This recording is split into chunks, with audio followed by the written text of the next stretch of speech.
Salve, salve, gente boa, eu sou o professor Euclides, essa é a Escola Teófilos. Bem-vindos ao nosso canal, bem-vindos a mais um Catequese Ponto a Ponto. Os pontos de hoje são os pontos 410 a 412 e nós vamos falar do proto-evangelho e a doutrina do novo Adão. Bom, vamos lá. Vamos aos pontos e o que esses pontos dizem para a nossa reflexão. Ponto 410 diz o seguinte: depois da queda, o homem não foi abandonado por Deus, pelo contrário, Deus chamou-o e anunciou-lhe de modo misterioso que venceria o mal e se levantaria da queda. Essa passagem do Gênesis tem sido chamada de proto-evangelho. Pode ser o primeiro anúncio do Messias Redentor, do combate entre a serpente e a mulher e da vitória final de um descendente desta. Ponto 411. A tradição cristã vê nesta passagem um anúncio do novo Adão, que pela sua obediência até a morte de cruz, Filipenses 2,8, repara superabundantemente a desobediência de Adão. Por outro lado, muitos santos padres e doutores da igreja veem na mulher anunciada no proto-evangelho a mãe de Cristo, Maria como nova Eva.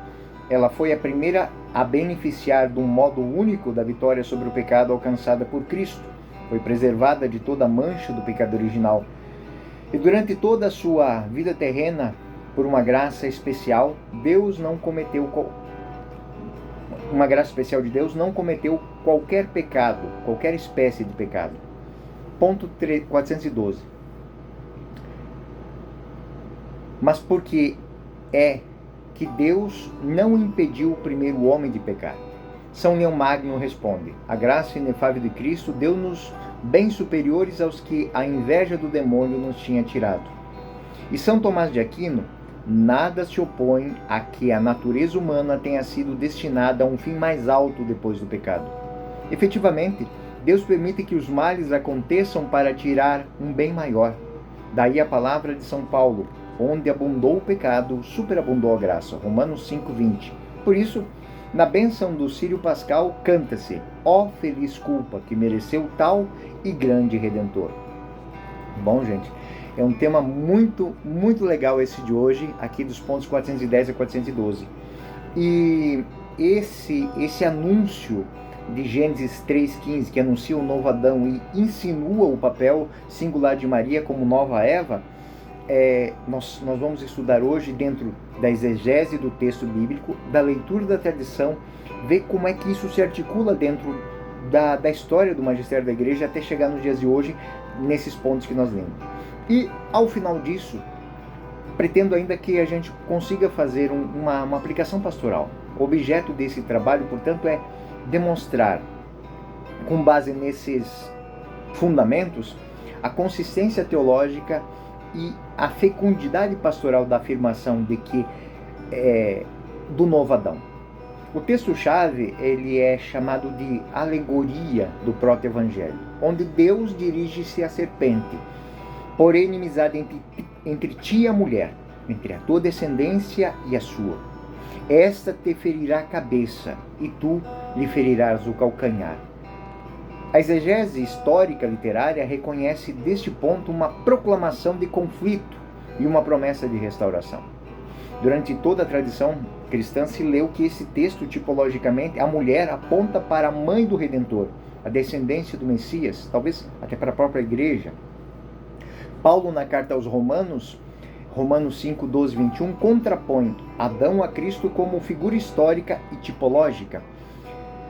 O pecado e a morte entraram por Adão, a graça e a vida entraram por Cristo. Filipenses 2,8, a obediência até a morte, ajuda a caracterizar a eficácia redentora, a obediência de Cristo.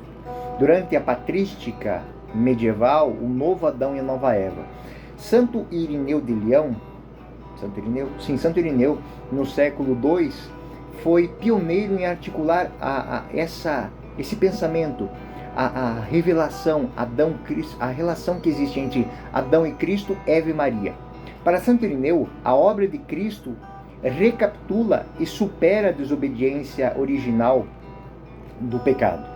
Santo Agostinho desenvolveu o tema do pecado e da graça, sublinhando a necessidade radical da graça divina e da ordem providencial pelo qual Deus converte mal em bem. Na Cidade de Deus, ele trata muito desse tema. Então, quem nunca leu esse texto sobre a cidade de Civitate Dei de Santo Agostinho, é uma leitura que eu indico. São Leão Magno, citado no próprio Catecismo, ele enfatiza a soberania da graça redentora, a graça inefável de Cristo deu-nos bens superiores ao que a inveja do demônio nos tinha tirado. Então, Santo Irineu, ele nos leva a entender que o homem foi criado à imagem e semelhança de Deus perfeito. A queda nos tirou isso, mas que a graça inefável de Cristo pode nos levar para um lugar muito maior, pela experiência que o homem tem da graça e da misericórdia. Essa graça e misericórdia, que eram inatas, agora elas são experimentadas. Nós necessitamos delas, nós buscamos elas, nós queremos elas. Isso é muito interessante, porque a experiência nos dá um grau maior de conquista. São Tomás de Aquino fornece a fundamentação filosófica e teológica muito bem elaborada. A Suma Teológica argumenta que Deus pode permitir o mal para obter um bem maior, que a provisão salvífica em Cristo eleva a natureza humana a um fim mais alto do que originalmente foi perdido. A teologia medieval consolida, assim, uma teologia redentiva da história. Essa teologia redentiva da história encaminha o homem para a plenitude em Cristo no novo Adão. Essa é uma lógica muito bonita. E aí, quando nós olhamos para o Concílio Vaticano II, a Lumen Gentium, especialmente os números que tratam de Maria, afirma a relação tipológica entre Eva e Maria, a participação única de Maria na obra redentora do Filho, sem confundir as causas. Maria é cooperadora da graça, Cristo, a causa única da redenção. Isso tem que ficar muito claro. Pio IX, na obra Inefabilis Deus, e em 1854, e Pio XII, na Manifestatissimos Deus, em 1950, definem respectivamente a Imaculada Conceição e Assunção como manifestações do modo singular como Maria foi preservada e glorificada por Deus, elementos que a tradição vê logicamente relacionados ao papel da nova Eva. O Catecismo da Igreja Católica, nesses pontos 410 a 412, há uma promessa de vitória.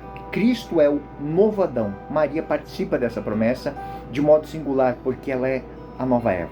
Então ela participa dessa vitória. Aí, novamente, nós retornamos ao problema da queda. Por que Deus permitiu a queda? E aí nós vamos lá para São Leão.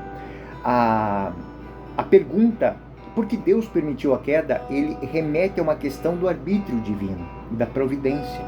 As respostas clássicas, elas vão articular liberdade humana, possibilidade do mal, com contingência da liberdade e a ordem providencial que dispõe o mal a um serviço em relação de um bem maior.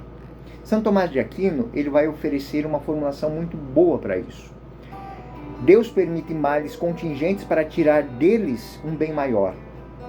E aí nós encontramos a providência. A argumentação paulina, onde abundou o pecado, superabundou a graça, é muito importante. Ou seja, Romanos 5,20 é um ponto-chave de inflexão para que a gente possa entender essa relação que existe entre o mal e a providência. E expressa a convicção de que a economia salvífica transforma a desordem, por ocasião, numa ordem maior ainda. São Leão Magno e a tradição litúrgica mostram que, por exemplo, a tradição litúrgica, o canto do Exulte, Feliz Culpa, Exulte, que é cantado na noite de Natal, quando se acende o círio, eles encadeiam a mesma perspectiva, não relativizam o pecado, mas reconhecem o pecado e reconhecem a ação redentora de Deus para além do pecado, como um desígnio voltado sempre a um bem maior. Um outro ponto muito importante desses pontos 410 e 412 é a singularidade mariana, a Imaculada Conceição e a figura da nova Eva. A leitura patrística da mulher do proto-evangelho como Maria encontra reforço nos dogmas marianos, a Imaculada Conceição e Assunção. As obras que eu já citei apontam munificentíssimos Deus e inefáveis Deus. Esses documentos não são apenas declarações de fato sobre Maria, mas servem para iluminar de modo providencial a providência de Deus que age sobre a criação da história. Maria é preservada da mancha do pecado original por uma graça singular, em vista dos méritos de Cristo. É o que está dito na Inefáveis Deus. Outra obra que fala disso, e é uma obra do Concílio Vaticano II, o Lumen Gentium, apresenta Maria como figura da Igreja e a denomina como cooperadora na obra redentora, mantendo a cristologia como centro, ou seja, Cristo, causa única da salvação. Temos que lembrar sempre isso, somos marianos, temos devoção a Maria, mas Cristo é a causa única da salvação. Maria é corredentora, é cooperadora, ela coopera com a redenção, ao mesmo tempo que afirma essa participação de Maria como cooperadora. Filosoficamente e teologicamente, esses pontos também trazem uma outra reflexão, um bem maior a partir do mal. A tese de que Deus permite um mal para obter um bem maior requer uma discussão sobre causalidade secundária e liberdade. Isso são temas muito sérios dentro da teologia. São Tomás de Aquino, seguindo a tradição aristotélica tomista, distingue entre causas primeiras, Deus, causas segundas, criaturas. E sustenta que a ordem providencial pode compatibilizar a liberdade e a realização dos desígnios de Deus através do homem. A teologia moderna, de maneira especial aqui Karl Rahner e Henri de Lubac, são muito importantes para a gente entender isso. Eles retomam a ideia de que a história da salvação tem uma dinâmica e vão muito além daquilo que é pecaminoso, manifestando a superabundância da graça. A hermenêutica bíblica e teológica ajudam a gente a fazer uma reinterpretação dos episódios da queda e da redenção, como marca de um Deus que faz novas todas as coisas. Ou seja, onde abundou o pecado, superabundou a graça. Então existe uma coerência dentro dessa lógica, a coerência que vem das escrituras, da tradição, das sínteses escolásticas, tudo isso demonstram que a teologia não é dedutiva no sentido matemático, mas é hermenêutica no sentido teológico. Existem premissas, a queda histórica, a promessa messiânica, a eficácia sacrificial de Cristo. Tudo isso se articula e produz uma conclusão plausível, a vitória de Cristo, a participação singular de Maria, que oferecem para nós a resposta a questões sobre o mal, sobre a providência, sobre a esperança. Estes são temas muito caros para a catequese, para a moral e para a liturgia. Ou seja, a cristologia escatológica, a mariologia equilibrada, a doutrina do pecado de graça. Essa é muito importante, porque entender que a providência, a ação de Deus, elas transformam aquele pequeno ponto, aquela pequena mancha, em um ponto de partida para algo muito grande, algo muito especial.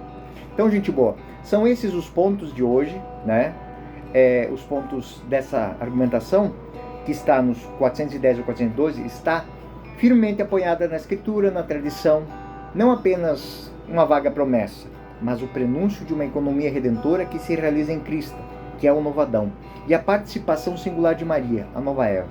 Essa leitura fornece recursos pastorais muito bons, enriquece a catequese de uma maneira cristocêntrica e uma mariologia equilibrada, orienta a moral e a esperança ativa e a configuração da celebração litúrgica como memorial dessa experiência. Estamos aí próximos do Natal, então é muito importante olhar para o presépio, olhar para as pessoas do presépio, saber que naquele momento a história se abre a um novo começo, a um novo...